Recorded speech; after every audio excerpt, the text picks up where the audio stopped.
Bread and butter. The preparation in the 2024 Fantasy MLR season continues. And on this week's episode of the Fantasy Ruckers Show, as former Nines, it's about what Maddie and myself know best. The top 5 backs heading into the upcoming year. Scrum halves, fly halves, centers, and back 3 players that you need to look out for. We also have a league update for all of our league members participating in the Fantasy MLR season for the first time in 2024. And of course, the latest news and notes from around the league. The Fantasy Rucker Show starts right now. Where rugby and the world of fantasy sports collide.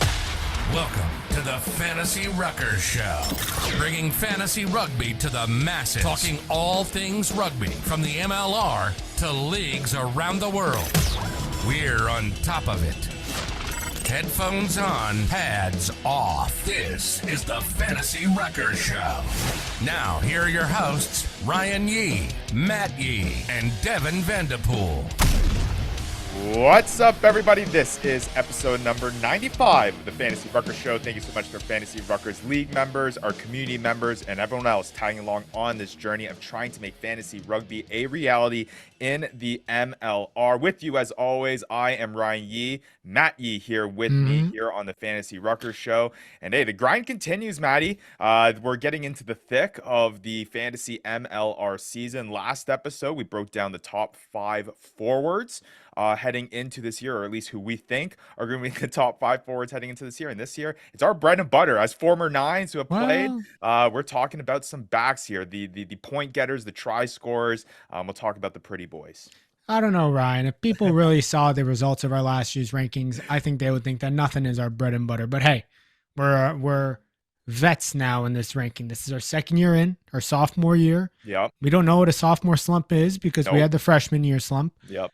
So we're coming into this with more experience, more understanding of how the MLR, fantasy MLR works with our point scoring system. And what I do know is that Vandy's somewhere in his basement taking notes, watching all of these episodes. He might not be able to make it here on the Fantasy Rucker Show, but I can assure you that he is doing all the work that he can possibly can to be as prepared as possible. It's still not enough.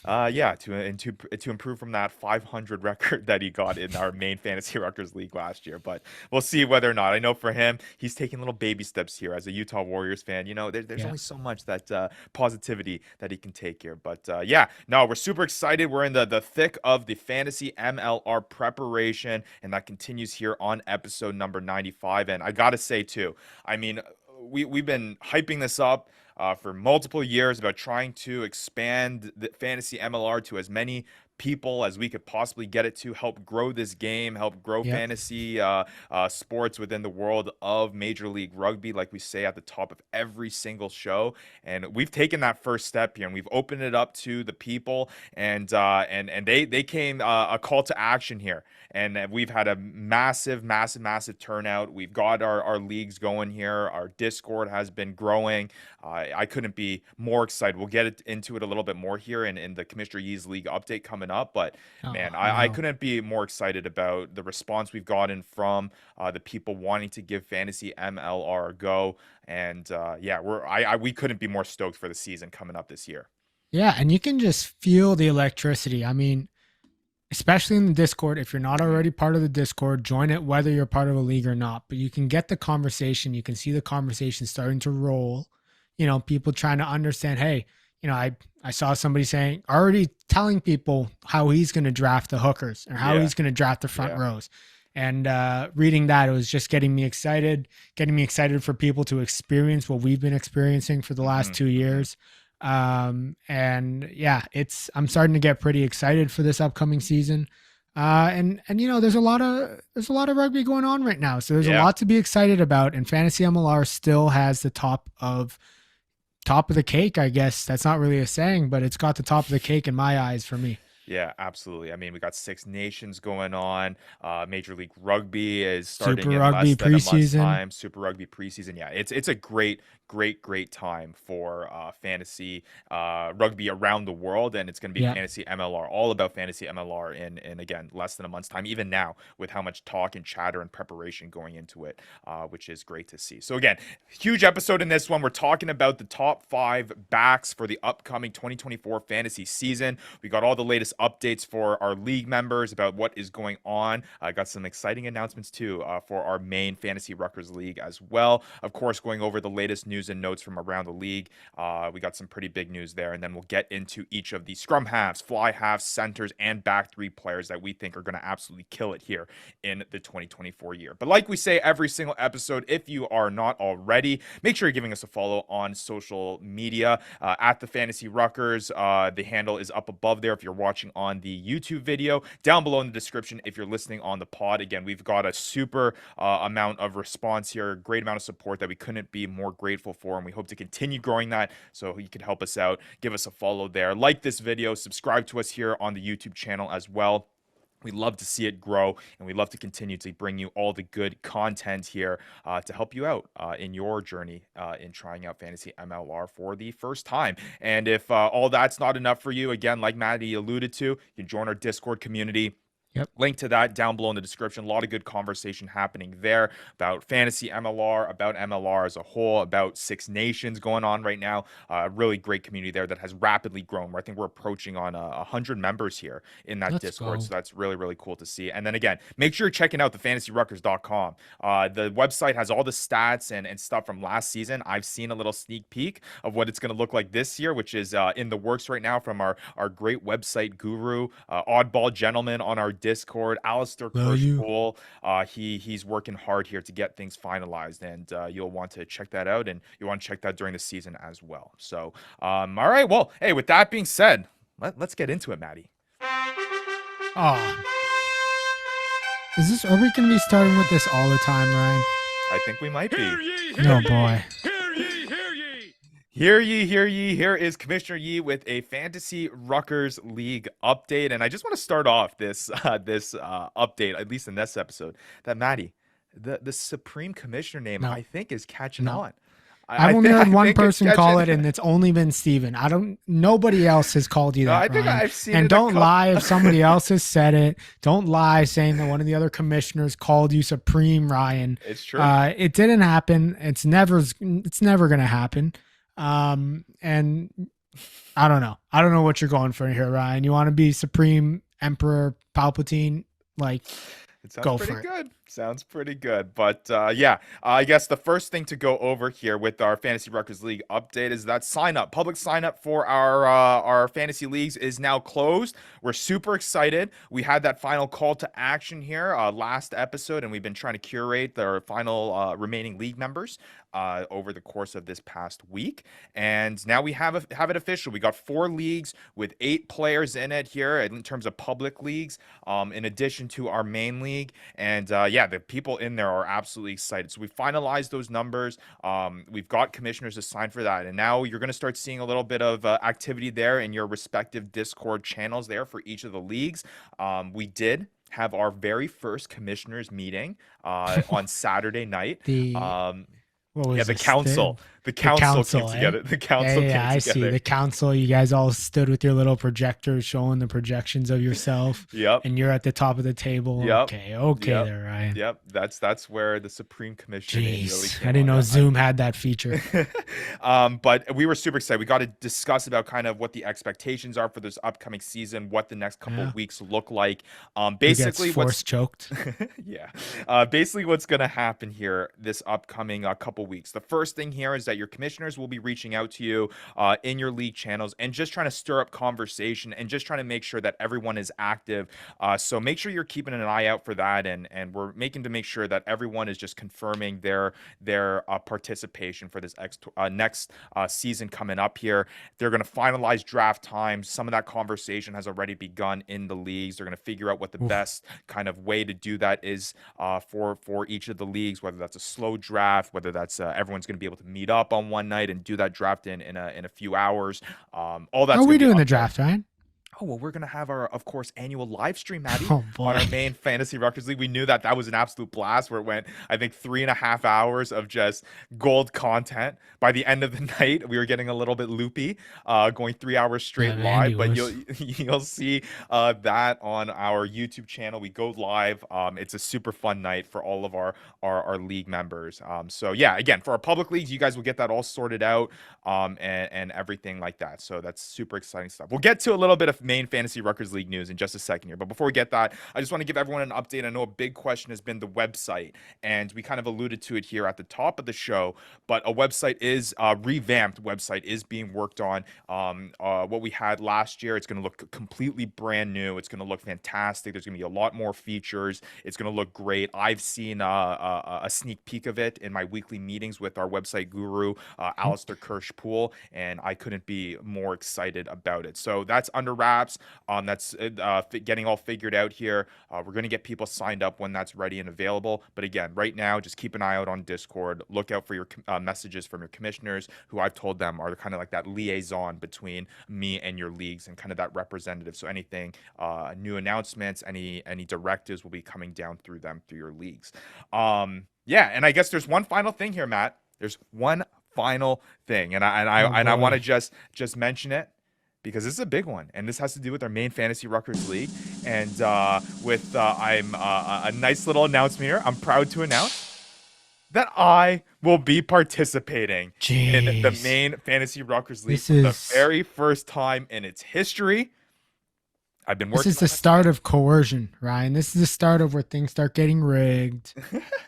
Things start getting a little bit Matt, weird. you've been in fantasy leagues in almost every single sport with me as a commissioner, whether it's I basketball. know, and it's football, really hockey. weird. It's No, really it's weird not. that, All of them have gone smoothly. It's I have weird how yet you to end win. up getting all the best players. No. and Let's not You start end bringing up that winning in. all the leagues. No, I refuse. I haven't. I don't think I've won once in any of the leagues. No, that I've you been in. haven't. That is true. I think. If anything, I think you handicap yourself. Yeah, in the fantasy football league that we just had, it was the first time I've ever made the finals, and I ended up losing in that one too. So it's been absolute heartbreak for me. All the work and time that I put into all these leagues. Well, get ready for more, Ryan. Welcome to the real world. No kidding. Yeah, no. So I'm super excited. This is the very first time that I get to join the main Fantasy Ruckers League. Finally get to participate in the baby that I've been able to create over the past few years. With the way that the website is being created, we've allowed commissioners to participate, of course, because we want them to have that same Fantasy MLR experience as their league members, which means that I finally get to have a Fantasy MLR experience as well. So I couldn't be more excited. With that being said, why don't we break down? We got a couple new members in our main Fantasy Ruckers League, so we might as well start announcing. Again, we got our main members that have been here for quite some time, with the likes of Rugby Morning, with the likes of Rugby Wrap Up, who was in it last year, with the likes of Eagles Overseas. Yep. Bill Baker over there as well. We got obviously you, Maddie. We got Vandy that's in me. it as well. John, who's been a founding member. He was there since day one where we were on the Excel sheet. Stephen Lowen, our community moderator, a part of our league as well. He's been there since day one. Hokey, he's been there since day one too. But in addition to myself as a new league member, we're also welcoming in Derek Brissett of the LaRouge Rugby podcast. So welcome in. LaRouge Rugby, they may have lost the Toronto Arrows, but they're getting a brand new team here in Fantasy MLR. So we're super excited to join him. Again, kind of our marquee league, kind of that kind of test thing that people can use to follow along here. And it was our way of introducing Fantasy MLR to the people. People will now have their own leagues, but you always can follow along here on the Fantasy Ruckers League, and it will always be fun to kind of see the turmoil between Maddie and Vandy, and see all that good stuff. Now I get to join the mix. We now Derek Brissett, we know he's going to be leaning towards. I think we've seen with his playoff challenges, he's always lent towards all the Canadian players. So hey, I'll let him reach for some Canadian players. I'll let Bill Baker reach for some American players, and I'll gladly take, my pickings of the rest. So this is going to be fun. I'm looking forward to it. Yeah, it's going to be a great year. All right. Well, that being said, again, all the latest updates are on our Discord channel. Make sure you keep an eye out on there. All of our league members, keep an eye out for announcements from your commissioners. Should be a lot of fun stuff coming up this year. But let's get into some news and notes, Maddie, around the league and start talking about kind of the latest that's happening in Major League Rugby. And I guess the biggest piece of news that we need to get into is the format is set. After all of that turmoil from the offseason, losing a couple teams, gaining a couple teams, having a schedule announced, having the schedule revoked, having a format announced, having the format revoked, we finally have something solidified here for the upcoming 2024 year. 2 divisions, West and East, 16-game season for each team, 8 home matches, 8 away matches. Every team plays their conference opponents twice. They play in the team in the opposite conference once. There's something beautiful about this, Maddie. I know there was a little bit of weirdness with the 3 divisions, but as a commissioner, 2 divisions, 6 teams in each division. It more or less looks like the teams that are supposed to be on the West are in the West. The teams that are supposed to be in the East are in the East. Yeah, I'm liking why didn't it. They? I don't understand. Why didn't they go? Why didn't they go back to the West, Central, East? Why didn't they try? They have the perfect 12 teams to do it. You know, you can still do the LA, San Diego, Seattle, Utah that they had, the Chicago, Dallas, NOLA, Houston, and still get the Miami, Old Glory, DC, New England Free Jacks, and the Anthem. I'm surprised that they didn't go back to this. I thought that they were going to go back to the 3 divisions, because I thought that was just a little bit more interesting the way that they had that planned out. Sure. I wonder if they started to regret that decision and said, why? Maybe that wasn't the right choice. My biggest guess is probably with the amount of time that they had. I mean, this was announced on February 8th, less than a month ahead of the schedule. In terms of logistics and in terms of getting something sorted in time for the beginning of the season, this was probably the easiest way to do it. Next year, I'm assuming that they go to that. Maybe. They go to something like that. I personally, having experienced at least commissioning from a fantasy side point of things, I don't know how much weight that carries. But I personally like the 2 division setup with only 12 teams. There's no need to quickly try to expand this thing to make it more complicated than it needs to be. I like the way it is. Keep on trying, go. I assume it's again similar to the playoff format that was last year. Probably my guess is going to be 3 teams from each. The top gets a bye. That's probably my thought. There wasn't any kind of specifics that went into that necessarily. In the last one, they did let us know how many teams would make the playoffs. They had the whole bracket for us to see. Yep. I wonder what's going to happen here. I'm assuming it's going to be similar. I hope it's 3 teams from each. I think that makes the season a bit more interesting. And I think, and I forget what podcast I was watching. I think it was Eagles Overseas. I think they're happy hour, but Jake Turnbull was kind of saying how the interesting thing about the MLR in comparison to some of the other leagues is that every game matters. Yeah. Every game matters. Every game can have you in the playoff spot or out of the playoff spot. And you got to be on your A game every week. Yeah. And he was speaking towards that about, developing some of the younger players, how they may not get a chance, but in terms of competition and in terms of how important it is to win the season, how important every game is in the season, I think restricting that playoff to the top 6 teams really helps with that and doesn't kind of allow for some of those big lopsided playoff games that nobody really wants to see. Yeah, and I will mention too, Maddie, because I know this is something that you talked about when we were discussing with that 3-team division and how they kind of eliminated the best in each division kind of aspect. You were just going to pull in the top, 8 teams going in. In this situation, again, at least I hope, again, nothing is specified here in the social media post that was announced by Major League Rugby. But again, I was always against the fact that having more than half your teams getting into the playoffs, which was always a little bit weird for me. This, though, might open itself up to what kind of happened last year, where you had such a competitive West Coast and such a non-competitive East Coast. You might have some situations here, but if it's 3 teams in each, looking at kind of the way that the teams develop, moving the Chicago Hounds in the way they are to the East, I think there was a tweet that went out there, the first team to play in both the West and Eastern Conference divisions. Look at them go. In Major League Rugby. Succeeding somewhere. But we'll see how that goes. But interesting enough, at least there's some clarity now heading into the 2024 year, and it's exciting to see 12 teams. Should be a good year. I'm looking forward to it. I'm looking to see what division rivals pop up in that East Coast. I mean, Hmm. there's a lot of new teams in that East Coast division. In the West, I think we have some existing rivalries. In the East, existing rivalries died. And this is going to make way for some new ones. So I'm looking forward to it. And with, I guess, that format, there are some preseason matchup announcements that are coming through the ranks here from respective teams. We got Utah and San Diego meeting in Utah on February Nice. 24th. The Seattle Seawolves are taking advantage of being close to that Canadian border and being on that West Coast, taking on the Pacific Pride and the Canada Selects. And we got Houston and New England and Dallas and New Orleans coming together for a little preseason action there in the final week of February. So lots of teams gearing up for the start of the season. It should be fun. I would assume that at least some of these will be broadcasted Well, here and there. Hopefully, fingers crossed. We'll see whether or not. I mean, we'll hey, figure we it out. seen last year. That's I true. think That is true. either it's not broadcasted or it's filmed on a literal potato and you Yeah. can't see a thing. Yeah, no kidding. But we'll see, and hopefully we'll be able to get some insight ahead Yeah. of your And drafts coming forward in terms of what lineups are going to look like, how players are looking like. Should be fun. yeah. And I mean, I think a couple of key things that we're going to look at the preseason, and we'll get into this later in the episode, but Leroux Milan, what's his Hmm. status? Yep. Is he going to be back? Is he playing in preseason? Yep.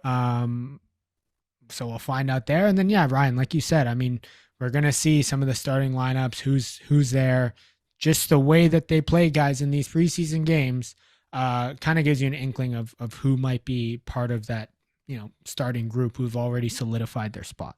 Absolutely. And I mean, speaking on broadcast, before we head on to this last piece of news, Maddie, I know that the Rugby Network has been picking up a lot more games recently. I know they'll be playing a Bristol Bears Crusaders matchup before their Super Rugby preseason as well. But the reason why I'm bringing it up is I don't know if you saw, Matt, but the Rugby Network is broadcasting your alma mater for a little bit. They are. UBC, they're picking up the rest of the season here. Are you bummed that in your heyday of playing that you didn't have the Rugby Network exposure going into the No, season? no, because we were broadcasted on the beautiful, glorious UBC Rugby YouTube channel, which got all the moms and dads watching Yeah. internationally.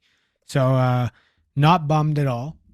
But hey, glad to see it. I think it just exposes more Canadian college rugby, and yeah, And I love to see them not just going to the premiership, but also going to the grassroots as well, as some might call it. And since I brought up your alma mater, I swear it was not an excuse to bring up my alma mater. But I think it was. Western Rugby is in playing a few exhibition matches heading into their spring tour schedule, and they're actually playing Navy once again. So we'll see whether or not they get absolutely destroyed by Jeez, Ryan, Navy what does that in even have to do with it? Annapolis. You just wanted to bring up Western. What can I say? What can I say? It's my glory days of playing rugby. I have to. If Yeah, you're gonna bring okay. up yours, we'll have to bring up mine. I didn't bring up mine. You brought up mine. I did. You Potato, brought up potato. It's UBC. What are okay. you talking It's all about? good. I know. I thought it was cool. Rugby Network. But let's get into this last piece of news, Maddie. Anthem Rugby. I know that you've been getting a lot of flack I have about not your been getting criticisms, about your criticisms I about accepted the criticism. this team's name. Not And about the their way name. they I don't regret that. the way they look, and finally we have some clarity about how Anthem Rugby is going to look. Anthem Rugby Carolina is going to look heading into MLR 2024. They announced their jerseys, and I will say, with a grain of salt here, with the amount of time they had to put something together, these jerseys are not too bad. I actually quite like them. I love the all white kit. Looks fantastic, and I mean the blue and the black shorts is all right for me. The stars, we'll see how it looks on the actual kit itself. It looks like kind of a tamed down version of the Dallas Jackals jersey, but it's nothing crazy, nothing special, Yeah, but nothing bad. I saw a few things. It looks like an Old Glory DC type jersey, Hmm. with all the stars and bars. I swear that these descriptions of the little deep meaning, they came Yeah, with that after. They came up with that after. they're They just said, like, what would be cool? The rising stars. Yeah, okay. Like, no way that you actually put that in there, coming up with that. You just wanted to be American because you guys are supporting the American rugby. And then this silly 3 stripes symbolizing the collaboration between the MLR, the USA, and World Rugby. Like, come on. The logo had 3 stripes because you thought it looked cool. It's okay to say that. There's nothing wrong with the 3 stripes just because it looks cool. Sure. On the bright side, jerseys do look cool. I like the colorway. Yeah. I like the whole concept of it. Yeah, I like it. Logo's still stupid. Name's still stupid. And they probably could have done better in that facet. I think the black shorts are kind of weird, but it is what it is. I thought they could have, I don't know, maybe gone with white shorts. Yeah. But maybe that would be weird. That or yellow shorts. I mean, they got the yellow in their banner on the Twitter, and maybe that would be kind of cool. I don't see any yellow here. But they obviously had that whole UCLA like gold and blue look going, but I wonder if they couldn't do that because they were worried about copying what's their name? Oh, the Nutcrackers. No, the LA Walnuts or whatever the heck they're called. The Richards. The Los Angeles Rugby Football Club. Are they not RFCLA? See, Yeah, you can't even get. Nobody's gonna get it right all year. How many times? I think the announcers are gonna get it right. Rugby Anyways, Football Club LA. Anyways, to sum it up, Anthem jerseys, cool colorway, looks cool. You made up meanings. Name's still stupid. You could have done better with that facet, but you made up for it a little bit with the jersey. All right, good stuff. And then I guess last thing to kind of round out the news, there has been kind of final roster moves happening around the league. Nothing crazy as of note. I would say the biggest thing that came up, Maddie, was probably the absence and the kind of the chatter around the absence of Devin Short from the Seattle Seawolves roster. Yeah. I know Ray's Rugby, Brian Ray tweeted out something. Where's Devin Short? He's pretty fantasy relevant. Obviously, he had an injury-riddled season last year and was not necessarily that fantasy relevant, but he has been relevant in the past. And being with Seattle, there was a little bit of optimism in terms of him reaching back that fantasy form, but he seems to be missing, and we're not quite sure kind of what is to be expected about Devin Short's status. Apparently somebody replied to him, like Brian Ray, and said that it was injury related or health related, which wouldn't be surprising. I hope he's back and healthy, and I wish him well because I think going into last year, he was one of the guys that was considered potentially top 7, top 10 type caliber fantasy back row. So, wish him the best. I think the other thing as well, apparently Mitch Jacobson is not going to be available for the first half of the season. That's what I heard. Not 100% sure on the truth of it. I also saw, and I kind of pointed to it earlier, that any questions on LaRue Milan, apparently he's rehabbing in Boston.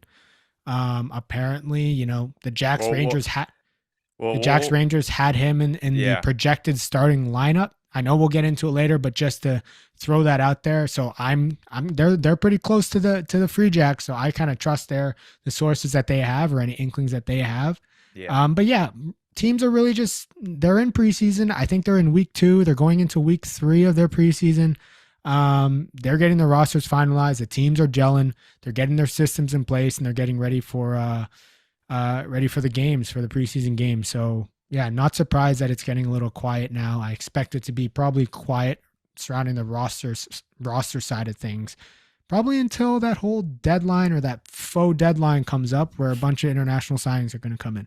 Yeah, absolutely. All right. Well, let's not wait any longer here. This is what the episode is all about, to continue our preparation into the Fantasy MLR 2024 season. And like we said at the top of the show, it is our bread and butter episode, talking about the best backs for the upcoming fantasy season. And this one was an interesting one because I felt like, Maddie, there was a lot of kind of newer names that we're maybe not as familiar with, especially entering in the MLR, and that always adds a little bit of interesting kind of a wrench into the mix in terms of trying to figure out where to place these guys. There's obviously some marquee names, but I think what the biggest thing here is that the backs are who the guys that are going to win you weeks. I mean, obviously we talked about the back row last week, how there's consistently a lot of points coming from that, but again, front row, second row, not really. They can, if they have a big game, they might really provide you those points, but again, a lot of the points are going to be coming from your kickers here that you're going to find here in the backs,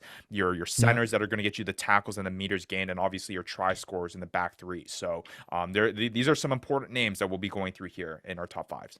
100%. I think you pointed it right on the dot. There's a lot of new guys, a lot of new kind of marquee backs as well. Probably more so than the forwards when you look at it all. just a lot of guys that seem that could make a lot of noise this upcoming season, and you're going to see that reflected at least in my top five. Absolutely. All right. Well, let's get right into it. No time to waste. We're going to start off with the position, Matt, that we're supposed to be the most knowledgeable I about. technically did win this last year. That is true. That is true. Talking about the Scrum halves, the best fantasy Scrum halves heading into 2024. So let's throw it up And on the screen here on the YouTube just video. and just as a disclaimer, Ryan, to the people, these are all based on the positions that we know right now, whether that's the team has posted it, whether that is America Exactly. Rugby News, who's a great source. We understand that somebody could Nate Oxberger it. We get it. We know that could happen. That's probably But right that now, we should be that picking is the up. term. Yes, that is the new term. We'll get it in Urban Dictionary. But this is what we're seeing right now as a position. I know that there's a lot of cross, back three centers, fly half, back threes, but just want to make that clear before we get into it, right? Absolutely no. And then also, again, just to clarify, the fantasy position rankings that we are going to be talking about here are the rankings heading into the season in terms of their scoring from last year, and the players who are playing here in the 2024 year. So I just want to make that clear. But again, let's throw the scrum halves up on the screen, and pretty consistent here, Maddie, with who we think are our top fives. Maybe we have a couple guys that are kind of a little bit differently, sorted here or ranked. But for the most part, you're recognizing a lot of the marquee names here. We'll go through my list and then we'll go through your list, Matt. For me, my number one scrum half heading into the 2024 season, I think this is a pretty big consensus, is JP Smith of the Seattle Seawolves. He was incredible last year. John Poland for me comes at number 2, Danny Tusitala number 3, Thomas Kubeli at number 4, and Nick McCarthy at number 5. For you, Maddie, you have JP Smith at the top, just like me. John Poland, again, consistent there. Danny Tusitala, number 3, and this is where the mix-up happens. You have Nick McCarthy at 4 from the Chicago Hounds, and Thomas Kubeli on the Miami Sharks coming at number 5. So I guess let's get right into it, Maddie, and we'll talk about our consensus number 1 guy here. JP Smith of the Seattle Seawolves had 108 fantasy points last year. Was unquestionably the number 1 scrum half of the 2023 fantasy season. A total of 108 fantasy points, started in all the 15 matches that in the fantasy season last year. Had a season high 18.6 fantasy points in round 3.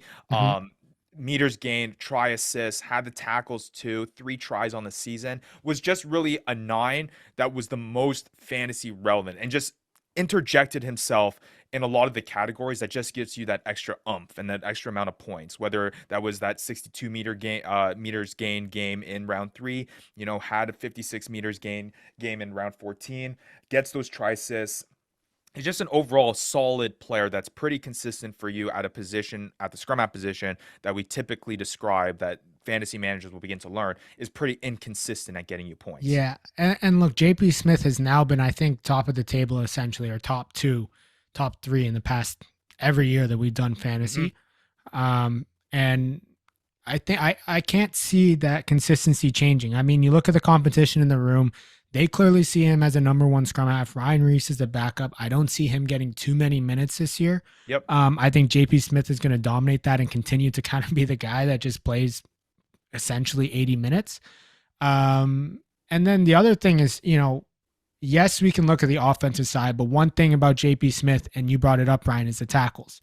I mean, defensively, he finds a way into the defensive line, which is a really nice plus, especially when you're looking at such a volatile position. If you can get a nice floor on the defensive side, regardless of what they're doing offensively, that's a nice little cushion to have there. And yeah, we don't have to speak too much about JP Smith. He's just an absolute class act. And the Seattle team, whose backline seems to have gotten even better somehow, is just going to continue to dominate, and he's going to benefit from that.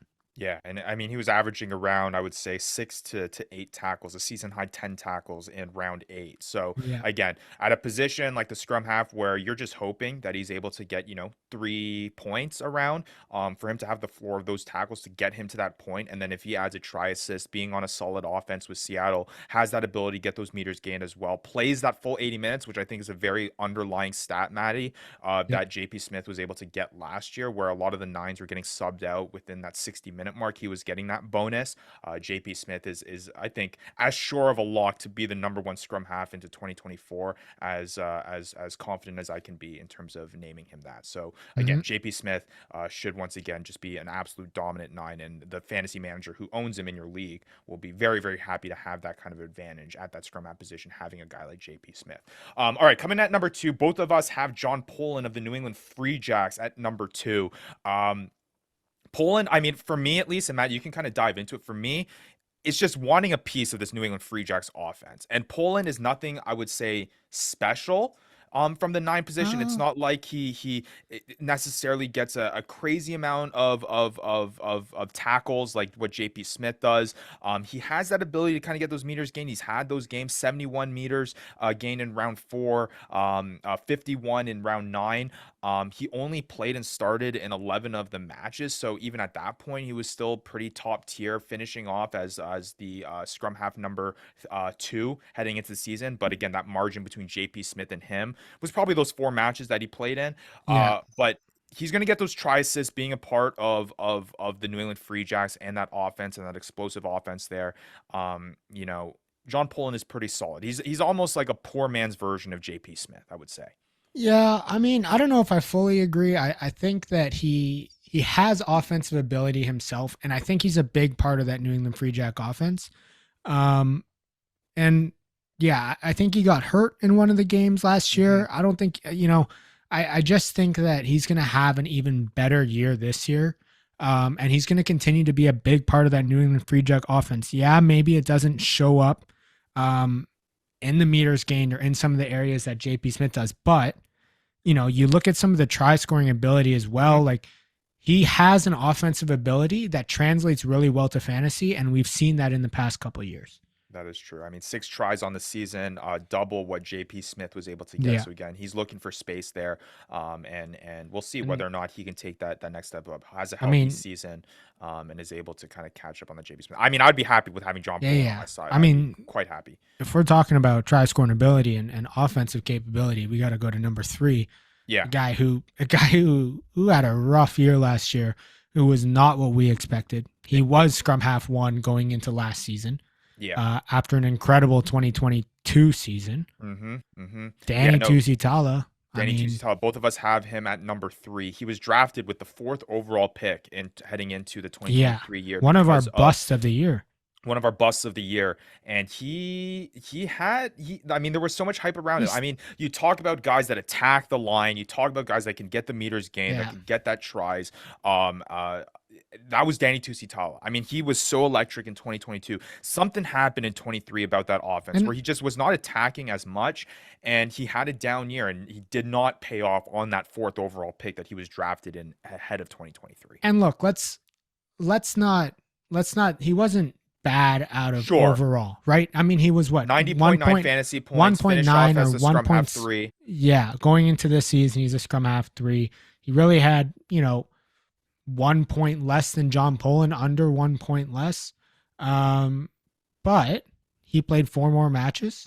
He started every game. I think the only game that he didn't start was like the one where he came on the wing, and it was like weird because he hasn't not started a game in a year or all season. Yeah. I think that he comes back to form this year. I think he comes back to the Danny Tusitala that we know. I think he's looking back at his season last year and understands that he wasn't the player that he was supposed to be. Yeah. He wasn't an attacking threat. He didn't, he wasn't the attacking threat that he was in the years prior. And I think he gets back to that. I think the Old Glory DC side is a bit better offensively, and I think he's going to benefit from that as well with a little bit more front foot ball. So yeah, I think he gets back to that. That's why I was really debating where to have him, whether he comes back, but I think here, and Ryan, it seems like we agree that he's going to have a little bit of a comeback season and finish at least 3, maybe even 2. Yeah, he has the potential to, just the way he plays, if he can return to that form, he has the potential to be the number 1. High ceiling, Ryan. This is a guy who's high ceiling. Yeah. You probably don't take that 4th pick on him this year. But if you want to reach for a guy, maybe, I wouldn't call you crazy if you pick Tusitala over Poland. Yes, I agree. I If completely you agree. decided that you wanted to take a risk in this position and try to get a lot of upside, I could see Tusitala coming back to form and being that scrum half 2 once a year finishes. Yeah, I no, just am not willing to put all my chips in that basket sure. myself. The floor is lower on Tusitala, but again, like what you mentioned, the ceiling is higher than Yeah. Poland with him. And yeah, we'll see whether or not. Again, I think we learned as a consensus from last year that scrum halves, period, are probably not going to be seen in that first round. I don't think anyone is going to be drafting a scrum half in that first round unless Yeah. something weird happens. Like, unless you're really, really, you want to lock down the position. But again, just the point production. I mean, if you have the fourth or fifth best center is getting, double the amount of points that the scrum half is getting, it's just True. hard to waste that draft capital on the scrum half. So I don't think we're going to see something like that with Tusitala. But again, I wouldn't be surprised if Tusitala is the second scrum half off the board in And front of Poland for that ceiling. a tip for some people, the second and third ranked scrum halves, I think were gone in the later rounds, and or I think Richard Judd was actually undrafted. Yeah, yeah, So you never know. I think absolutely. there's, anything can happen at this position. All right, well, talking about kind of guys that have an unknown in terms of a similar Richard Judd situation where they have the Yeah. experience, but you just don't know how that's going to translate into the MLR, especially with the new teams on they have. For me at number 4, I have Thomas Capelli, and I am so excited to see I what can't he's able blame to you. do on the Miami Sharks. Matt, you have Capelli at that number 5 spot, but I mean, Argentinian international, has so much experience, exactly what you Yeah. want on your squad, especially with a brand new franchise like Miami. We've know with a new squad and going into it, having someone with his veteranship and his leadership and his experience at such an important position is going to be huge. And Yeah. he was one of their first signings that was announced from the Miami He Sharks. was So the clearly leader of the team, they essentially, they from the were get-go. they are planning to build around Kubeli, and I am excited what he is able to bring here in the MLR this upcoming year. Yeah, I mean, look, it's a toss-up between these two that we have. I think you could go either way. I think Mhm. Cabelli coming off a World Cup where he was, came on and did make an impact for Argentina. Um, I think that he's going to make a big impact here. He's the clear starter for Miami. Like we talked about, he's clearly like one of the guys that they're building the team around. We'll just see how it goes in terms of how much impact he has offensively, what he does fantasy wise. I don't know, and that's probably why we have him and Nick McCarthy as well, 4 and 5, behind these guys that we already know. With Sure, guys, exactly. we've already seen their impact fantasy wise. So, yeah, I'm excited to see him play too. I think he's going to have a big impact. I hope he exceeds both of our expectations. Well, let's talk about Nick McCarthy. You have him at 4. I have him at number 5. Again, kind of the same sentiment. Just a guy with a lot of experience. Played with Leinster, played with Munster overseas. Now finds himself with the Chicago Hounds. The potential is there. Leadership, Yeah. experience, all of it. I think again, it's just going to be exciting to see what Nick McCarthy can do. Obviously, that 9 position was something that Chicago was looking to Yeah. kind of fill out, and have a guy of that leadership and that experience at that important position. It'll be exciting to see what Nick McCarthy does, especially with the expectations I think we both have with Chicago taking that step up with their Mhm. a more experienced team and a better backline. It seems like on paper, Nick McCarthy should be a benefactor of that. Yeah, and I think this probably my ranking of Nick McCarthy over Thomas Cabelli just is a sentiment to what I think about the Chicago Hounds team. I think I was they've scared, improved. man. I got burned by Yeah. Chicago last year. Hey, I think they've improved. I think they'll be better offensively than they were last year. Yes, he's got some more competition in the room than Thomas Cabelli has with Jason Higgins there. But I think Nick McCarthy being, coming back for the Eagles, having clear professional experience, he will be the starter from day one. And I think he's going to benefit from that Chicago Hounds offense more so than Thomas Cabelli might from that Miami Sharks offense. Not saying that one's by any means bad. It's just I think that Chicago Hounds offense is just a little bit better. Yeah. All right. Well, let's go into some honorable mentions here. I'll go through mine, Maddie, and then you can go through yours. Yeah. For me, I think there's a lot of overlap here. Luke Campbell. Yeah. I'm excited for. There was a lot of hype going into 2023 with Luke Campbell. Yeah, Vandy. And he if Nola can take the step up, I think Luke Campbell can be well. He's shown spurts of being really, really good. I don't think there's as much of that kind of controversy as they started last year with. Okay, are we going to start? What's his name? Damian Stevens. Stevens. And starting there, I think Luke Campbell is the guy. By the end of the year, he was starting, almost every single match. Yeah. And well, he should be that guy there for Nola. He's electric. We'll see how he does. A guy that I have on my list, or at least of honorable mentions that you don't, Matt, Carlo Denishan. I'm just excited to see what he's going to be able to do with the Houston SaberCats. He's been fantasy relevant. He started the first half of the season with Houston. He looked good. He looked good, and if Houston can kind of be as electric as they have shown themselves to be in 2023, I think Carlo will be a benefit of that. And then I think both of us have this too, Maddie. And I kind of kept it more generic, and you can go in more of the details. The San Diego scrum half situation. Whoever is going to come out on top in that offense, I think is going to be fantastic. We saw what Richard Judd was able to do last year. We know Yeah. what San Diego is trying to do. Whether or not a scrum half on this Chicago, or excuse me, on this San Diego roster will be able to replicate what Richard Judd was able to do is a different question. They obviously brought in some new names, which Matt you'll get into, but how can you not have the nine of this electric offense be kind of very, very fantasy relevant? So that was my Yeah. thought with that. I think for me, we match on Luke Campbell there. I think he's gonna have a better season. I'm hoping. I think there is still a risk of Damian Stevens coming in. I think Luke Campbell was the clear better 9. Even though I think Luke Campbell wasn't in form. Luke Campbell seemed a little bit out of shape as well. I'm hoping he comes into the season a little bit more fresh. The next guy that I have is Kieran McLeay. I think he's been behind John Poland in New England for a long time, and every Sure. time he's come on, he's been able to play and he's been able to put up points. He's even, done as much as scoring hat tricks last year. So I'm excited to see what That's he a nice does. pick. I like that. I think he has an opportunity with Utah. I think he beats out Zion going. So we'll see with that. I actually think he might end up in the top 5, honestly, but that's a pretty risky play there. But definitely a good draft pick. And then you'd bring up the San Diego Legion scrum halves, Ryan. 2 new guys. They're trying to replace Richard Judd. They won't with these 2 new guys.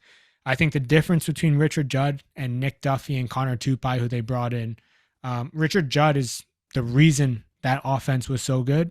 Mm-hmm. I think these guys are going to be benefactors of the San Diego Legion offense. It's going to be the other way around, whereas Richard Judd was the driving force of that offense last year. These guys are just going to hopefully be able to do their job and then gain some fantasy impact off of that. Kind of interesting point. Nick Duffy, Connor Tupai, both of them played against each other in the final of the Shoot Shield in Australia, and now they are playing against each other, fighting for a starting role. There you go. So some interesting names there as honorable mentions to keep an eye out for. And again, there's your top 5. JP Smith, John Poland, Danny Tusitala, Nick McCarthy, Thomas Kubeli for Maddie. For myself, JP Smith, John Poland, Danny Tusitala, Thomas Kubeli, and Nick McCarthy for me. So pretty even kill there. I think we're both in agreement there, which is good to see as being former 9s. I think we, somewhat know our stuff. Well, I don't know if that's a good thing, Ryan. We'll see whether or not this is something that stays uniform and we do as well in. But here, let's talk about our top Fly Halves. Let's throw it on the screen. Maddie, for myself, in my top 5, I got Joel Hodgson at number 1 for the Utah Warriors. Easy. Jason Putros at number 2 from New England. Easy. Lincoln McClutchy, new face here in the league for San Diego. Rodney Iona at number 4. And Philippe Echeverry from Miami at number 5. For you, Maddie, you got Joel Hodgson, Jason Putros. You put Philippe Echeverry at number 3. McClutchy moves up to number 4 for you, and Rodney Iona at number 5. So why don't we just get into kind of the consensus guys here. Number 1, both of us have Joel Hodgson, 187.7 fantasy points last season. Number 1 fly half to finish off the year and going into the 2024 year with. Basically, I think I can put this into just a few words in terms of what Hodgson was able to do. He was just absolutely clutch from the boot. And when you can get those points from your kicker, in addition to kind of what he was able to do from a meters gain standpoint, pretty consistent there. Joel Hodgson was just the epitome of consistency. I mean, he was scoring double-digit points almost every single match, a high of Yeah. 22.2 in round 6. He went 4 straight weeks in through rounds 12 and 15 with double digits. He scored double digits, I think, 7 out of 9 weeks there to finish off the year. So just Joel Hodgson, there's not enough that could be said about what he can do, and having kind of a pretty decent back line to work off of, especially Hmm. working with Joe Mono, Caleb McAney. Hodgson really does well there in Utah. Yeah, I think he's just the classic game manager um, type 10. He's great off the boot, like you said. That's where he's going to get a lot of his points. The downside of that, he's going to be very reliant on that Utah offense. Last year was electric. Last year rode off the coattails of guys like Mika Cruze, guys like Joe Mono. Do they do the same again this year? If they do, then Joel Hodgson is surely going to find himself doing the same thing that he did the year before, or even better. Yeah, absolutely. All right, and then going into number 2, both of us have it pretty consensus again. I think this is the Similar same type of sentiment guy. of Similar and type of guy. and the same sentiment with John Poland. I mean, again, I think it's just like this Jason guy, Potros. Jason Potros. No, I mean like in terms of being a Oh, part okay. of the New England Free Jacks offense. Jason Potros is going to be a part Well, of that, and what he was able to do, consistent from the boot, just really really solid. And I would not be surprised if Jason Potros can make that jump to a number 1 spot there. If Utah is not as high powered as what they were last season, but yeah. 168.6 fantasy points, finishes off as the fly half number 3. You're really, really confident with Potros going in the season this year. Yeah, and Potros, I think, is a bit more of an attacking threat than Joel Hodgson was. Not a lot more, but just a little bit. Similar sentiment off the boot as well. We saw, I know that Reese McDonald's is put in there as a fly half by the New England Free Jacks. Um, we saw last year just the fact that Reese McDonald isn't necessarily a threat to that 10 role. I think Potros has really locked it in, and Reese McDonald is a pretty big threat coming out of the back 3 when he plays fullback. So I'm looking forward to seeing how they kind of work together, and we saw how well they work together. Um, but yeah, the only thing I'd say, additional thing I'd say, if you're looking for Potros to make tackles, he won't. He's not going to get you tackle points. He's actually scared of tackling. He runs away from tackles. No, I'm kidding. But there is a clip of him getting literally sent into next month. Yeah, Uh, only 49 tackles last season compared to Joel Hodgson's 90. So yeah, you got a yeah, point there. Again, and I mean he's had some games where he's been incredible off the boot too. I mean 8 conversions in round 9 that got him 21.3 fantasy points, just incredible there. yeah. All right, when this is where the change starts to happen for me at number 3, I got Lincoln McClutchy, and I'm so excited for Lincoln McClutchy. You have him at number 4, Maddie. Again, I think a big part of it, he's going to be with San Diego. There's a little Yep. bit now of clarity in terms of who's going to be at that fly half position. I know last Well, year, San Diego is was a there, little bit. Ryan? I mean, Is I there, hope Ryan? I so. mean, there's still Josh Henderson there. I know, There's still they signed Matt Giddo. but I think he's going to play center. That's fair. Um, I think it's fair statement to make. I think it is definitely made that same. I think he's going to start. To be clear, I think he's going to start. And that's the But that's assumption. the reason why I put him at 4 and not 3. Sure. And that's my assumptions. I think Lincoln McClutchy is going to start this season. Again, he comes from a high pedigree of rugby, playing overseas, playing it with Moana Pacifica last season. He has that experience of high level rugby, and I think Lincoln McClutchy, kind of like almost like last year's version of Rodney Iona, kind of. You know what I mean? Like I know Yeah, except Iona ex- has a lot more experience, but yeah, and but McClutchy's a little bit younger, but I mean same sentiment. here's the other thing though. McClutchy just came off being the top point scorer in the Bunnings NPC championship. Like he's coming off of being the top point scorer. I think he was something like 78% from the tee. So he's coming off of being the top point scorer, coming to the MLR, a league that's debatably probably a little bit lower level than what the NPC Bunnings Cup is. Hmm. So yeah, I think he's going to come in and make a big impact. To your point, Ryan, I think he'll be similar to Potros. He'll be similar to Joel Hodgson, being very good off the boot. I think when I saw his play, I actually think that he has some attacking ability and is willing to play at the line. That will give him some scoring opportunity as well, and I think that's going to help his fantasy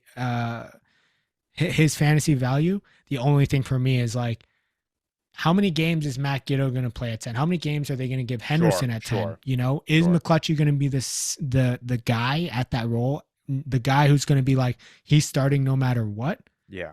I don't know. Also, we know that Giddo has experience kicking conversions. True. What happens there? Is he going to be the kicker? Is that 100% thing if Giddo's playing? A couple questions is why I had him at 4 rather than 3. Not big questions, I would say. I think I'm pretty confident of his position. Yeah. But we'll have to see. And I agree on that sentiment in terms of just I think people are getting, or at least our listeners are getting the idea here that your fly have to be a kicker. Like you want to get your kicking. Whoever is prioritized, unless you have some weird situation where maybe Makato's at center, and you're able to get kicking responsibilities off of him too. Again, when it comes to our league rules, you're only designating one kicker per week. And Yep. kicking is such a big aspect of point production, which is why Joel Hodgson, which is why Jason Potros was at the top of our league last year, in terms of the fly half position, that you don't want to lose out on that. So you want to try to get a fly half that is a kicker. And we'll get on to this next guy, Matt. You have him at number 3, Philippe Echeverri, another new face. I have him at number 5 here for me, but you are pretty confident here with the Uruguayan international who's shown a lot of promise here. I mean, this guy is electric. I was watching some film on him over the past couple weeks. When they made the signing, I was watching some film on him. He's an absolute just stud. I mean, the way he plays, I think will be really exciting to watch for MLR fans. I think he's going to bring an attacking style 10 style of play that, you know, we don't necessarily see from those other 3 guys that we just mentioned. So I think he'll have more try scoring ability than the other ones. And the other thing is that he also has experience at fullback. I know he's played 10, I think, for Penarol a lot, but he does have experience at fullback. He has a 7s background for Uruguay. And I mean, when you look at those things, that just is a good formula for a talented young guy to be able to come in and make an impact on the MLR fantasy wise. Yeah, the thing that I had him basically at the 5 spot for me was just that uncertainty of if he was going to keep that fly half eligibility for the full season. Fair. Does he move to the fullback position? If he has fly half and fullback eligibility and he's playing at the back 3 and you have him at your fly half spot, you're going to have such a huge advantage of having that. It's just whether or not he can maintain that eligibility throughout the year. It's kind of that iffy part of whether or not he's going to say, and maybe it's an argument. I mean, I had Colin Gross on my second row last year, and he's listed as a back row now. So, I mean, kind of same. Yeah, I just think that he's better than Shane O'Leary. Right. To me, he's better than Shane O'Leary. You look at the back 3 of Miami. And this is on the Miami Sharks, exactly. Yeah, you got Naposki. You got, Matthias Fryer. You got Marcos Young, right? You got Santiago Vidal. These are guys that, I think are a formidable back 3 to have without him. Does it end up being better with Shane O'Leary at 10 and Felipe Echeverri at 15? Maybe. But I think he's still going to be electric. All right. And then you at 4 had Lincoln McClutchy. For me at 4, I have Rodney Iona, who you have at number 5. Kind of the same sentiment, I think, in terms of this guy having the potential to being a solid fly half in MLR. And we've seen spurts.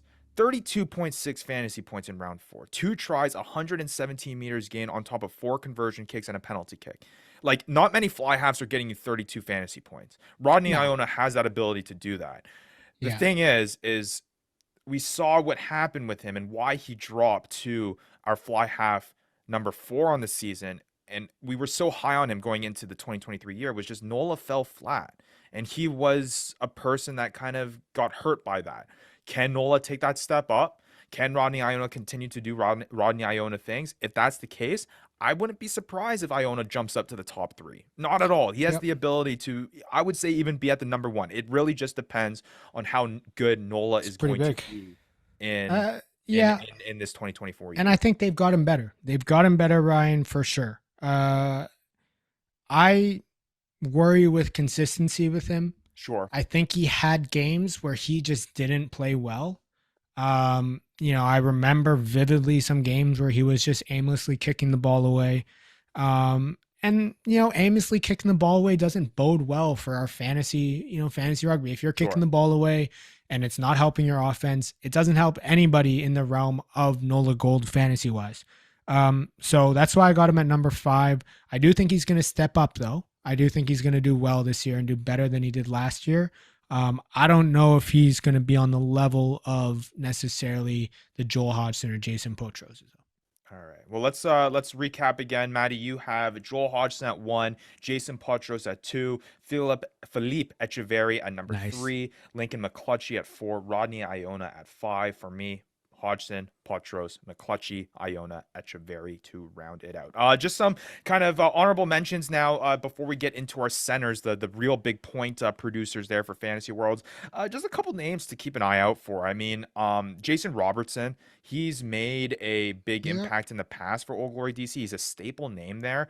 Obviously, you have Graydon Bowd, who kind of stepped up into that Yeah, starting role, which was the reason why I just could not. I had Robertson possibly entering that top 5 for me, but just what Graydon Bowd was able to do last year and that uncertainty. He's older, Robertson, but we've seen what he's been able to do with his boot. Yeah. Kind of questionable there. Mac Mason was someone I also want to mention. I think whoever's going to take stranglehold of the fly half role in Seattle is Mac going to Mason have over Sam fantasy. Windsor. I think Sam Windsor moves to the fullback position or has kind of that split time. They put him in. I know they have Duncan Matthews there. I know that back three is kind of solidified there. But we saw with Sam Windsor kind of stepping in and out there. But we'll see. Again, if Sam Windsor stops in that role, kind of the same sentiment. Whoever is the fly half, and maybe it's kind of the same deal with the scrum half situation for San Diego. Whoever steps in that fly half position for Seattle, I think is going to be a very big fantasy producer, whether it's Sam Windsor or Mac Mason in that situation. Davey Coates, I mean, is a name that we kind of left out of our top 5, who was Yeah. such a big producer last season in terms of fantasy circles. But again, you got AJ Alatimu entering the mix, who Matt, I know you'll talk about here. They drafted a fly half in Max Schumacher as well. AJ Alatimu showed that he could play center in previous the season with Seattle, but again, you have big signings there for Houston with Tula Tasi, Don McKenna, who has been there, Lewis Vanderskiff. So it's interesting to see how that's all going to play out with there. So again, Davey Kozer has the potential to be a top 5 guy, but just worried with now having AJ Alatimu to the mix, just something I couldn't put in. Honorable mentions for you, Maddie. Yeah, I'll start off with both of those that you just talked about, AJ Alatimu and Davey Coates. It's kind of similar to the whole San Diego 9 sentiment of like, who's going to get the starting role? Is a guy going to get the starting role? Similar to kind of AJ Alatimu's position that he was with Seattle when Jordan Chait was there. So we'll have to see. I think it'll be interesting. Honestly, I think both of these guys end up falling out. While honorable mention, I think it was more so I just wanted to talk about these guys in this situation. Sam Windsor, though, I think is a genuine honorable mention here. I think he went up against, unfortunately, a Jack Hyden that was in form and that was playing really well. I think he comes into Seattle as, to me, a clear number 1, a clear starter in Seattle. I don't see him playing 15. I think Duncan Matthews has that solidified, and their back 3 is ridiculous at this point. So I do think Sam Windsor has that 10 position. I'm looking forward to see him kind of have another peak in his MLR career. All right. Well, let's now shift on to the center position. Oof, and beefy. This is very beefy. I mean, for those of you who are trying out fantasy MLR for the first time this year, I mean, center is your quarterback, is your if you've played fantasy football before, and not maybe from the same positional responsibility sense, but from a point producing sense.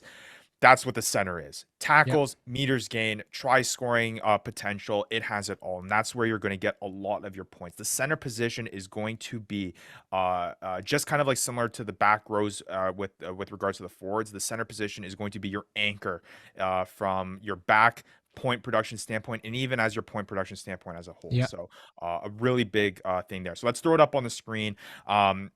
I think we have a lot of big time names that we're pretty uniform on, and there's some other names here that we want to talk about. So let's get into it. For me, Matt, my top 5 is JP Duplessis at number 1, number 2 Dan Creel of the Seawolves, number 3 Billy Meeks of Chicago, number 4 LaRue Milan. Had to We go did with the talk boy about there, him. which is we're going to talk about. And number 5, I actually have as Jordan Jackson Hope there at number Whoa. 5, who I know is a name that Maddie, you don't have on your list. But for you, 1 JP Duplessis, 2 Dan Easy. Creel, 3 Billy Meeks, 4 Nick Grigg, a new face there, number 5 LaRue Milan. So let's start off by, I mean, we don't need to spend much time on this guy. You had him on your fantasy championship winning team last year. Just JP Duplessis, one of the top point scorers in all of fantasy, finishing up as the 4th best fantasy point scorer last season.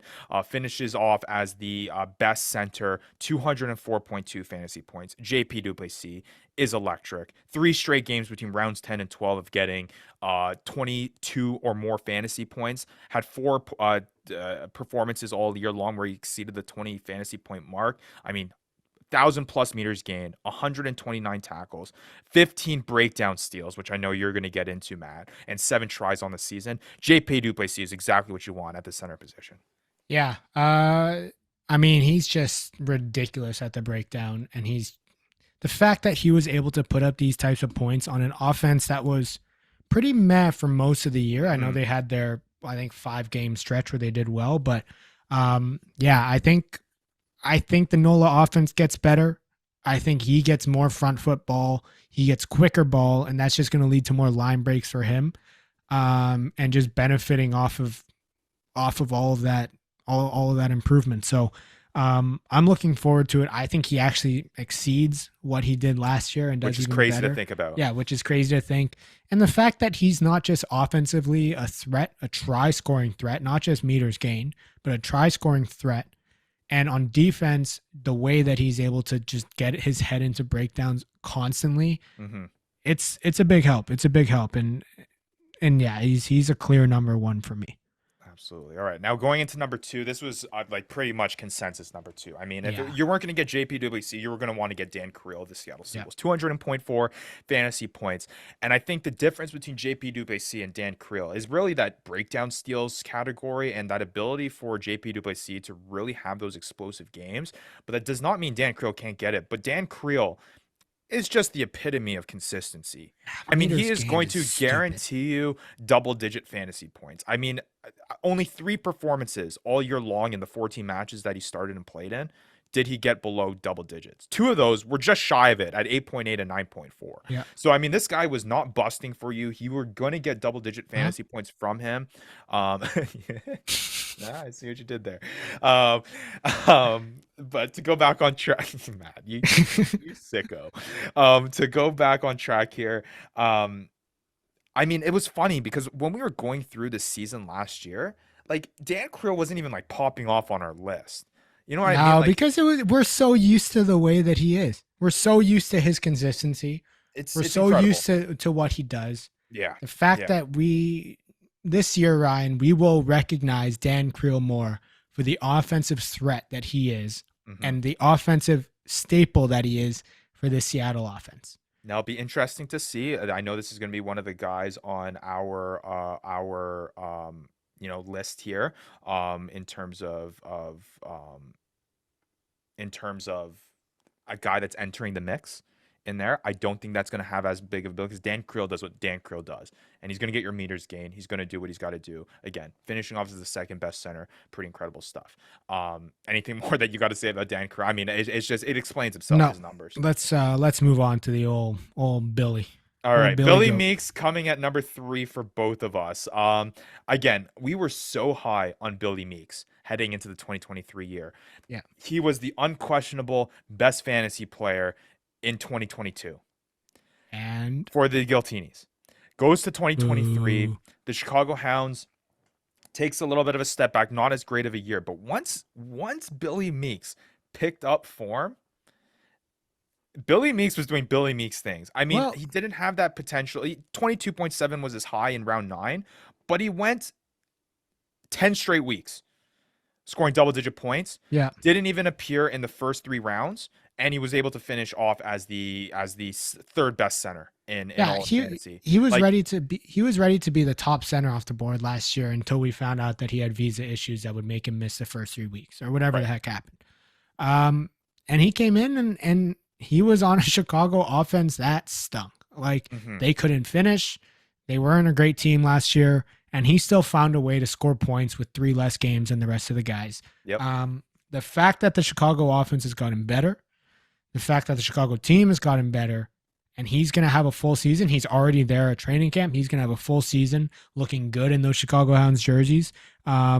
I think he's gonna definitely be a solid number 3, and he's gonna be competing with JP Duplessis and Dan Creel, honestly, for that number 1 spot, similar to what he did when he was playing for the old Gilchrist Giltinis.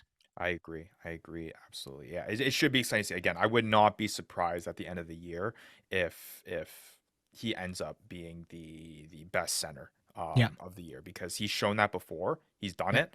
And we'll see whether or not he can. His head is so shiny. Kind of Vandy sentiment there with his bald shiner of a head at the top. So all right, Vandy's way better looking.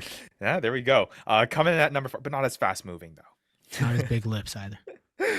Coming in at number 4 for me is Leroux Milan. You have him at number 5. The sole reason why I'm putting Leroux Milan at number 4, again, had a tough injury going into the season last year. Yeah. Vandy drafted him in the first round. Was go. Tough to see. Made him struggle a little bit at the 500 beginning. Baby. But again, when Leroux Milan got in and started playing, so dumb. He's so good. He's so good. And again, the question comes into this season with him suffering that gruesome injury at the World Cup. With Namibia. With Namibia, it's tough. And the reason why I have the confidence to put him at number 4 is because last season he didn't show up until round 8 and still finished off as the 17th best center. He had half the games played and he still was able to do that. I don't think he's going to take until halfway through the season to make an appearance for the New England Free Jacks being a part of that offense, because I'm going off of a base of a social media post that the Free Jacks posted that he had his first training session in there. He was still in the hoodie and the shorts, but he was training. And he was there, and the boys were pumped for him. I think Leroux Milan, even if he misses 4 matches, Leroux Milan is going to be such a big payoff, especially having me in the fantasy here. He is so good.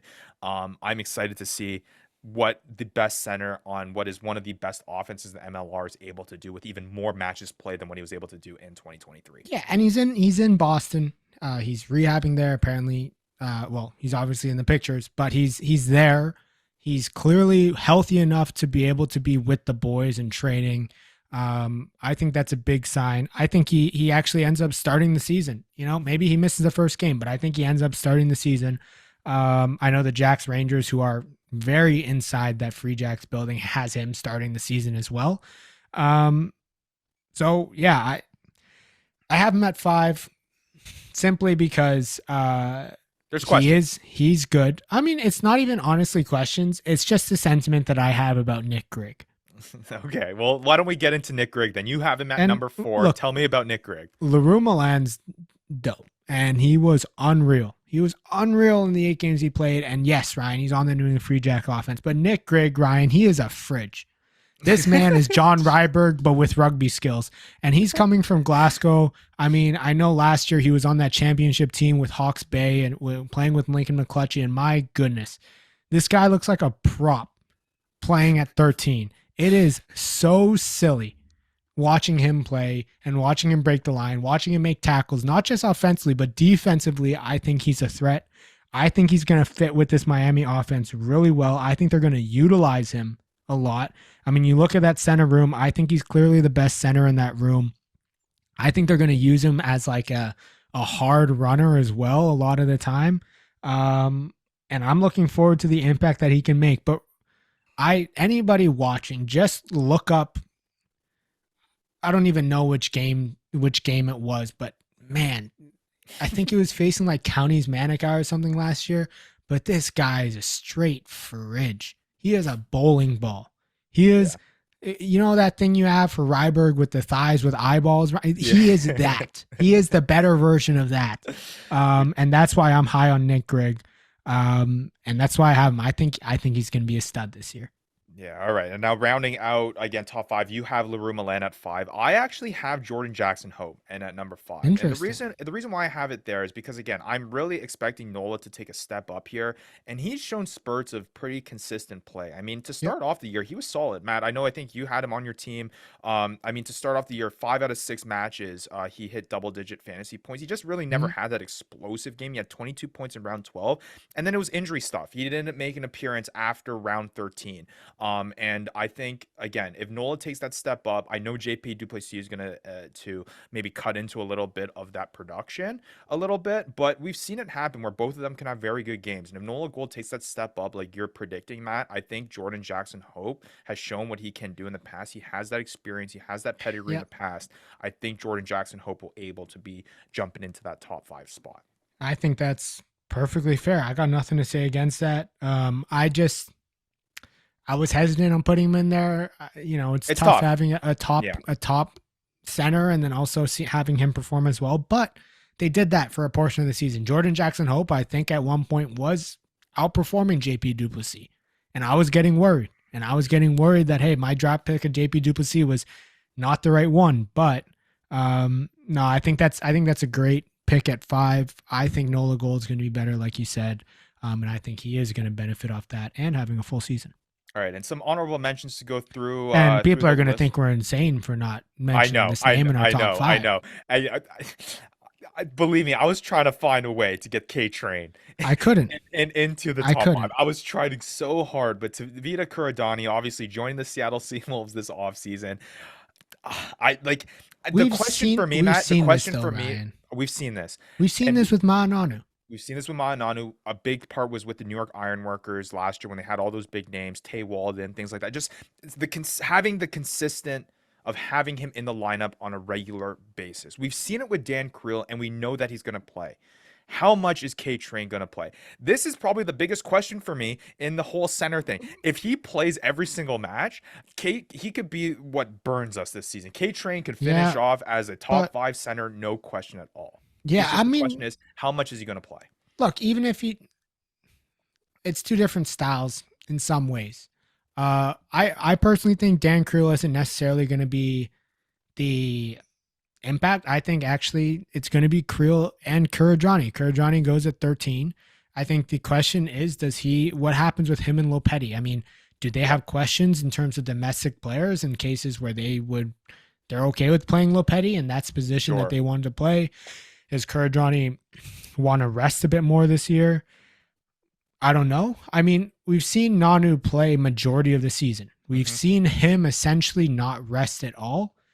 For me, it's just like Nanu doesn't necessarily have the fantasy impact that maybe the name you would think that brings. Yeah, right? Like, and I think that brings some questions in that. Is he going to make me eat my words? Is he going to make you eat your words? He's so going to burn us. He's so probably this season. He's so going to burn us. But I think I'm so excited to see K-Train play. Yeah, I think we've seen examples of this in the past, and for me, this isn't the most fantasy relevant.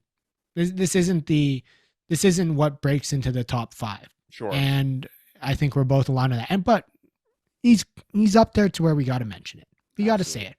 Another guy that we both have on our kind of honorable mentions list is Tommaso Boni. I believe the Italians call it Tommaso. But Tommaso Boni.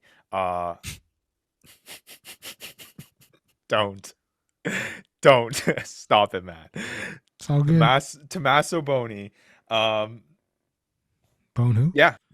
I mean, U.S. international, Italian roots, has the potential, joins an Old Glory DC team that maybe there's some questions behind, but he can step up. This is the position that has so many question marks because there's so many brand new names. And that's why Nick Grigg is partly in with me, my honorable mention as well. Is just, what is Tommaso Boni going to bring to Old Glory DC? We'll see. But I'm excited for some Italian lessons, right? Tommaso Boni. Yeah, there we go. He reminds me of the singer from LMFAO. Yeah, he does. He really does. But much more athletic and much more angrier runner. He's gonna be. I have him. Yeah, I got him my honorable mentions.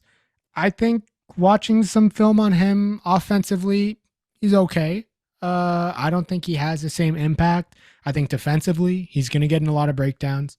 He's going to be a threat at the breakdown. Does that get you in the top 5? I don't know, but I'm hoping that he makes a big impact with his Old Glory DC offense, which I think he will. Just maybe not top 5 worthy. Yeah, and then the last honorable mention before I get into the two guys you had, Matt, Thomas Kubia. I like Is just a this guy one. I want to mention because he obviously only appeared twice with the Dallas Jackals He was last dope. season. He was sick. He looked, I don't think the fantasy numbers necessarily translate to what he actually showed on the field. Yeah, 9.9, 8.4 in the 2 matches he showed. But I think it kind of masks him that he's on the Dallas Jackals. There's not a lot of expectation it with his did. Dallas Jackals team. But Thomas Kabia has the skill set to be really, really fantasy relevant, and this might be a guy that we look back on where there should have been a little bit more hype heading into the season, at least from a fantasy perspective with him. And I would not be surprised if Thomas Kabia is among the better centers in the league that is Yeah, really producing for you. I think he's the Dallas Jackals team's definitely got him better. Kobia, Milanos. I hope both of them are playing center, so it can be a Tommy center pairing. Yeah. Or a Thomas center pairing. That'll be interesting to see. A couple guys that I know I had in there. A lot of new guys in my honorable mentions just because I'm excited to see them play. Sam Hill, playing. I think he's 100 caps for Edinburgh. I'm excited to see the way that he goes for this Houston side. The only reason I really couldn't put him in there. You got guys like Damakina. You got guys like Loris Vanderskip, Tuola Tasi. Sam Hill's got the experience, but these guys are guys that have made a name for themselves in the MLR. And I think, you could really go with a lot of those guys and you don't know what's going to happen. And you could get, a different style of play. James Stokes, a London Irish guy.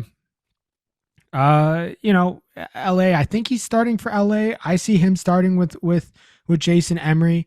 You also got Will Leonard in there, so we'll see. I'm excited to see what happens with him, whether he ends up in the top 5, how much impact he has. Just another honorable mention there. A lot of new guys in my honorable mentions, right? All right, so top 5s for center for me: JP Duplessis of NOLA, Dan Creel of the Seawolves, Billy Meeks of Chicago, LaRue Milan of the New England Free Jacks, and Jordan Jackson Hope of NOLA. For Maddie's got Duplessis, Creel, Meeks, Nick Grigg of the Miami Sharks, and then Milan with the New England Free Jacks. All right, let's get into the last position here, Maddie. Again, this is the big one. These are your boom bust guys. These are your try scores. These are the guys that are going to really win you weeks, because there are some names on this list, Matt. I know that you have sentiment towards that won you a championship that is on this list.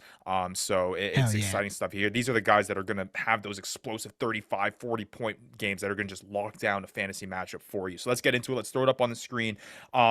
Obviously recognizable names on this list. So we'll go through my top 5. Joe Mano, number 1 for me, of the Utah Warriors. Nate Oxberger, number 2. Now with the Chicago Hounds, was with San Diego last year, where he had that electric season. Liana Futi of Seattle Seawolves coming at 4. Thomas Awake for number 4 at San Diego, and then Paula Bellicana of the New England Free Jacks coming at 5. For you, Matt, you got Joe Mano, Nate Oxberger, Liana Futi, Paula Bellicana at 4, and then a name that I don't have on my list, Ed Fido, coming in at number 5 for you of the NOLA Gold. So let's start at the top. I mean, we don't even need to have too much time on this guy, Joe Mano. I mean, talk about a guy that just had a magnet for try scoring. 14 tries, only 4 matches last season during the fantasy year where he didn't score a try. Had 35.6 fantasy points in round 6. 4 straight games between round 13 and round 16 where he scored above 20 fantasy points. I mean, what else can be said about Joe Mano? He was scoring tries last year. Yeah.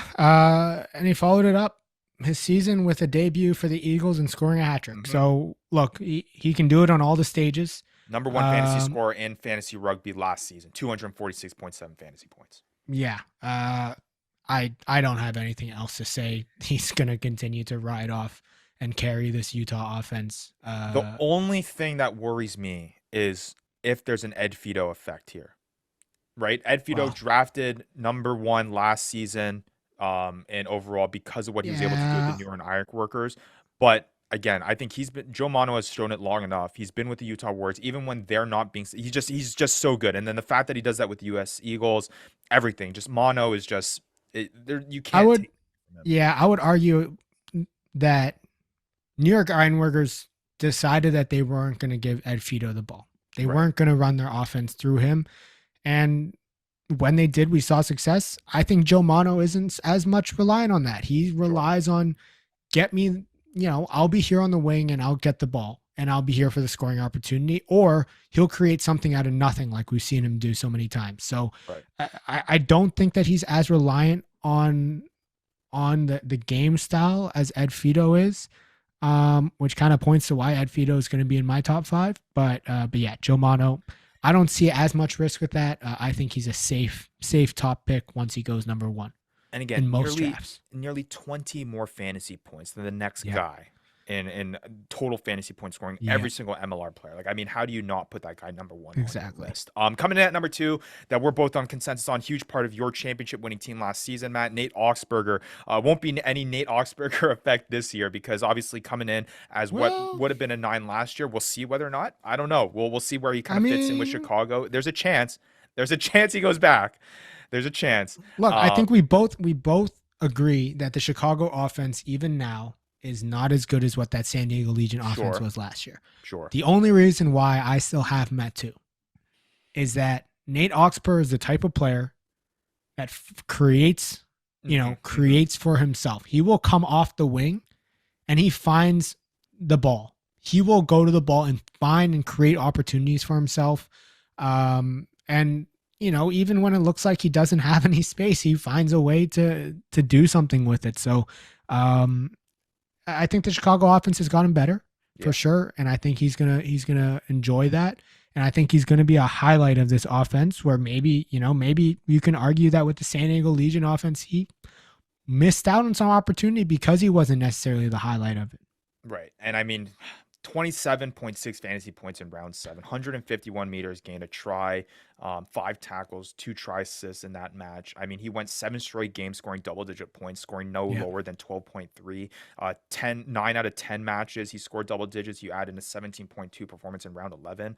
I mean, Nate Augsburger was electric, and I think that's the big thing. When you remember him play, he created a lot of his own offense, and he has that ability to kind of do something special. And I think he'll be able to continue that over in the Midwest here with the Chicago Hounds. Coming in at number 3, Lion Futi. I mean, talk about a guy that has a high ceiling. I mean, Futi is that guy. I mean, he had 2 matches last season where he scored hat tricks, round 13, round 15, just electric plays on a good offense. Lion Futi, again, I don't think I'm as confident in Futi as I am with Augsburger and Mono. That's kind of where the tier break happens. But for me, I would still be really happy having Futi in my lineup. 207.1 fantasy points last season. Comes in this year as the 3rd best back 3 player. Futi should have another excellent year. Yeah, I think the only concern is just the competition potentially in that back line. Sure. I mean, you got Ina Futi, they picked up Tony Pulu, they got Duncan Matthews obviously at 15. Maybe Connor Mooneyham starts showing some more glimpses of brilliance that he did in the years prior to last year. What happens with Tavit Lopetti? Can Tavit Lopetti play on the wing? I don't know.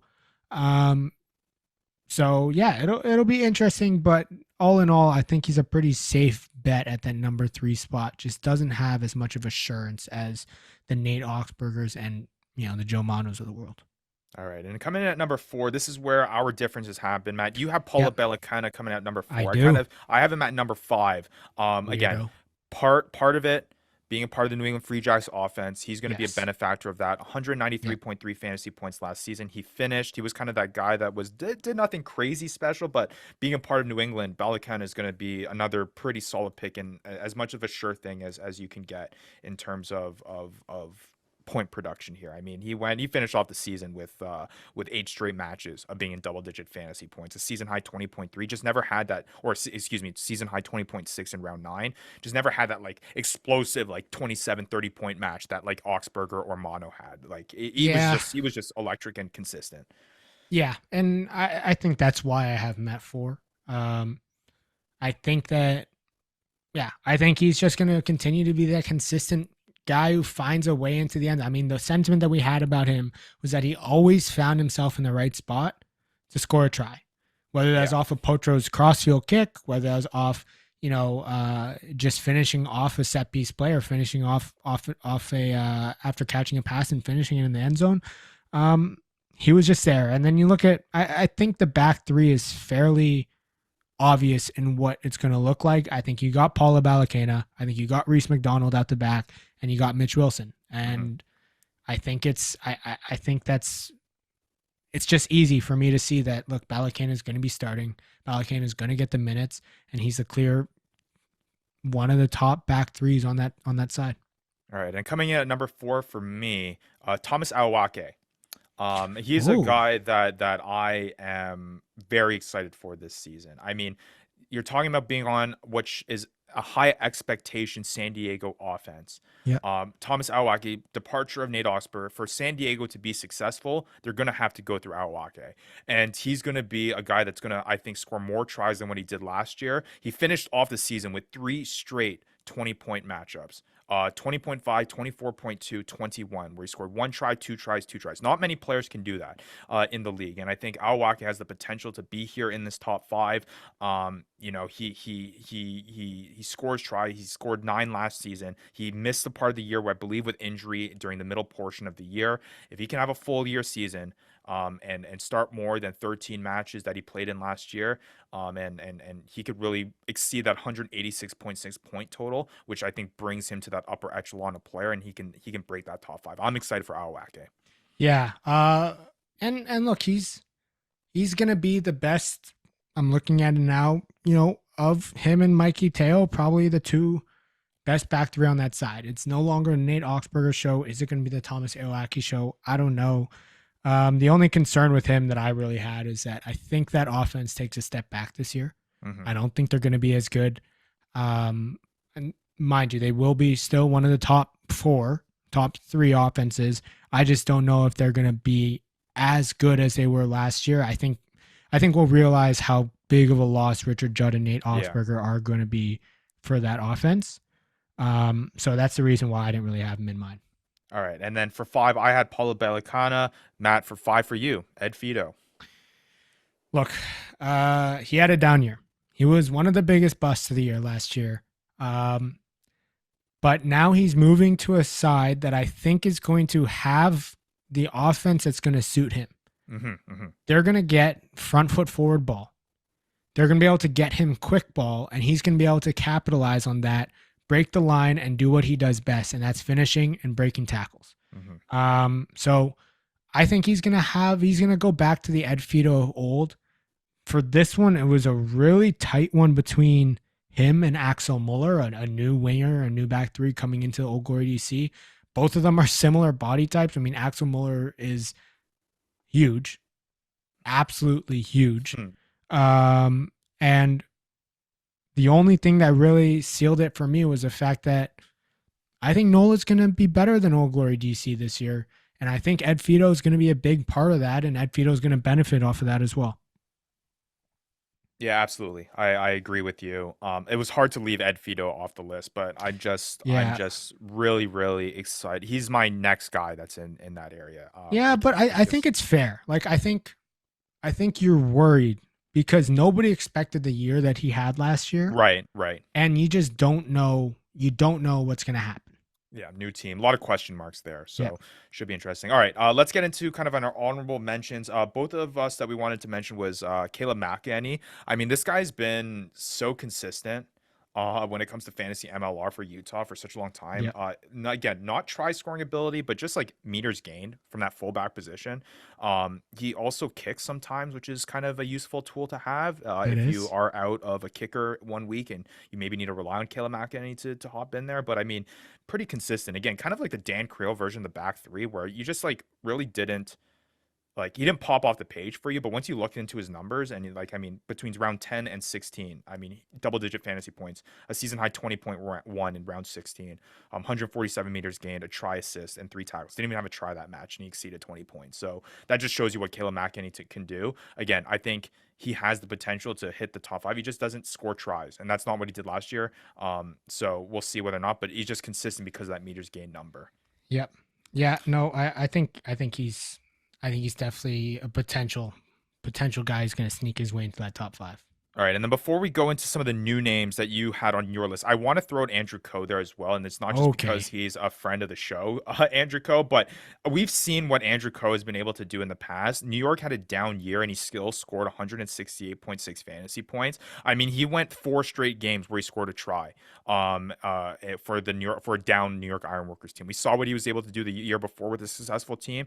He joins an LA team knowing he's going to be a big part of that offense, Yep. right? He is now a veteran of the MLR. He's a guy that has made a name for himself here. And I think a lot of that offense is going to run through him.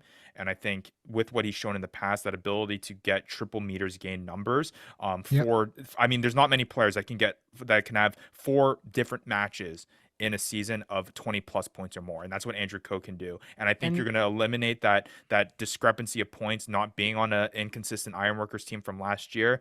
He dealt with a little bit of injury, started which hurt him a little bit. But again, yeah, I mean, I think the he's going to question be good. is he going to be on a consistently bad LARFC team? Um, It's true.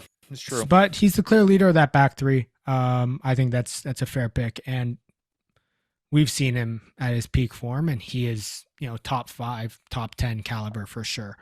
Yeah, you talked about Axel Muller already, Matt. I have a Yeah, guy that's similar to you on the list here, Tony Pulu. Tell me a little bit about Tony Pulu. yeah. I mean, he used to play for the Chiefs. He is 34 now, I think. I mean, maybe older. I think he's in his mid to high 30s.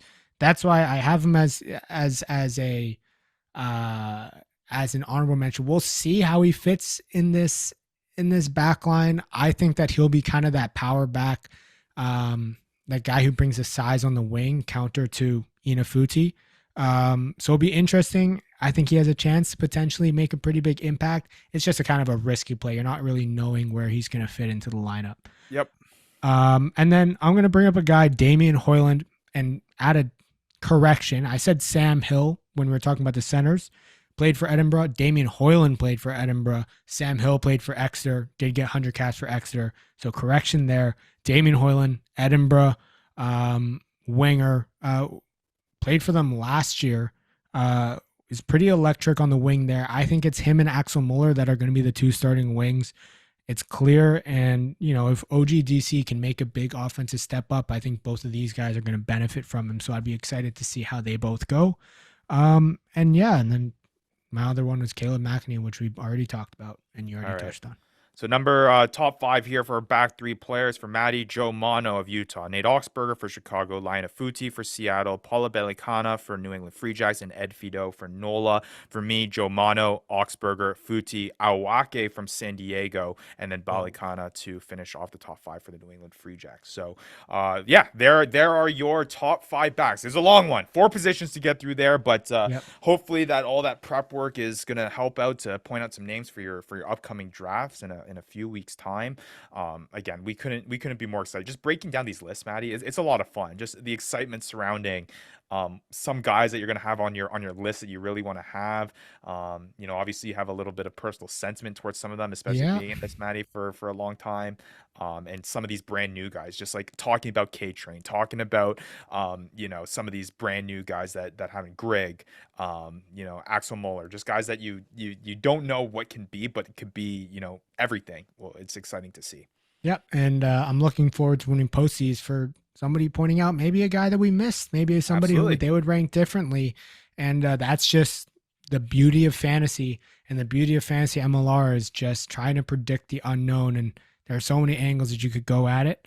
But this is what we got. And last year didn't go so great. This year it's going to be better. I'm a little more confident this year, Matt. I gotta say, I'm Well, a tad bit more confident. But yeah, again, let us know if you agree with our list. If there's any guys that you think we missed, yeah. let us know in the comments below. Let us know on our socials, Discord, at the Fantasy Ruckers. We're excited to hear from you. But the journey keeps on continuing. Again, we're a few weeks out before the start of the Fantasy MLR season. Now it's all about even deeper draft preparation. We're gonna come up with draft prep tips. We're gonna talk about certain kind of makes up of what you should look for the draft. We're gonna have mock drafts coming up, so you want to keep an eye out for that. And again, we really do appreciate the support. Like, subscribe at the Fantasy Ruckers.